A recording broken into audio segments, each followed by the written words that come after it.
My name is Katie Moyer. I'm the Operations Director for Fuller Center Disaster Rebuilders in Kentucky.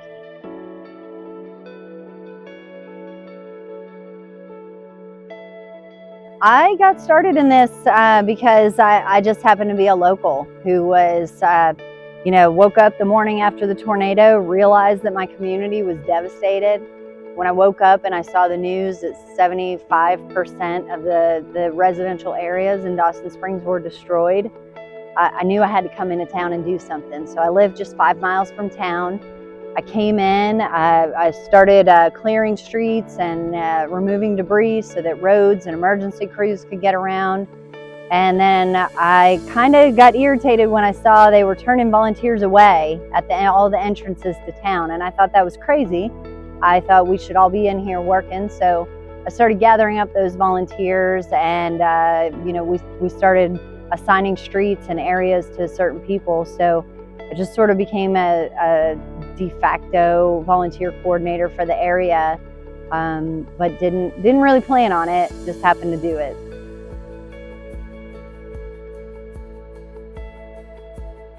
It's really been a major blessing for this area. We could have cleaned it up and then just been done with it. But with Bart and the Disaster Rebuilders team, we've been able to build 34 houses and counting. And those are houses that just would not exist if it wasn't for Fuller Center Disaster Rebuilders. The folks that were impacted, even if they had insurance, it wasn't enough, or they were uninsured, or they were renters. We would primarily work with homeowners, but there was a huge amount of renters here. So we're trying to create opportunities, build back this community, and doing it in a way that otherwise would never happen.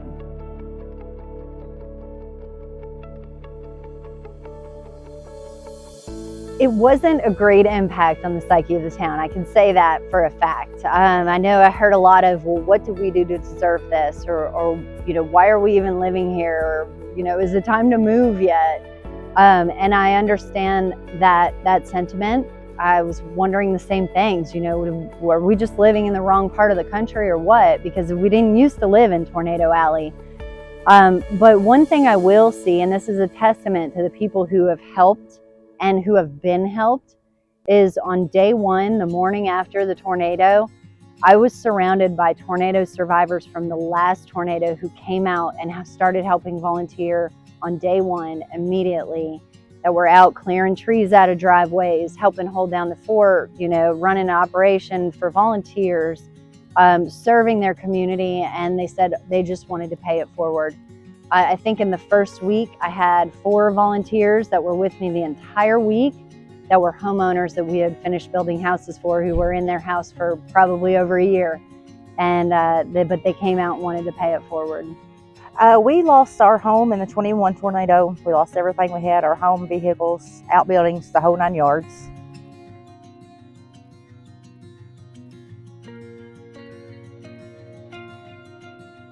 We had so much help from the 21 tornado, and I just finally wanted to pay it forward and do something to try to help.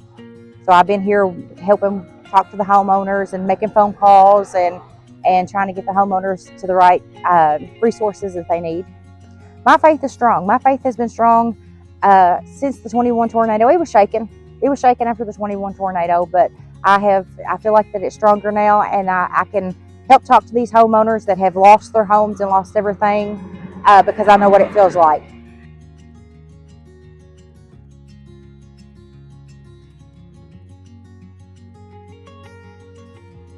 First of all, we get to serve communities that are in need. And when you have disasters like tornadoes or floods, so much of the rebuilding is done by volunteers.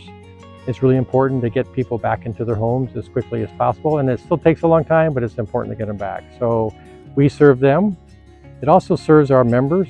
We hear great stories. We hear stories of just survival, of strength, of endurance, of tenacity to get back into their homes, to get back and back into their communities. And it's really beneficial for our members to hear that. We take home those stories. Part of the healing process when you go through something like this is being able to tell your story. Part of our process is to hear those stories, and we take that home with us. Well, I'd say bring it on. There's plenty of work to do. We've still got houses to build, and we've still got disaster to clean up after, unfortunately. And even if you don't have a lot of skills with certain jobs, maybe you're not a carpenter or you're not a roofer, just come on down anyway. We can help you. We can teach you. I've learned a lot about construction being in this position. And you don't have to know everything about building houses to be able to impact somebody's lives. And you don't have to be a contractor to come out and serve people that that you don't know. But it does take a generous heart and just that that spirit of service. And so that's really all we need.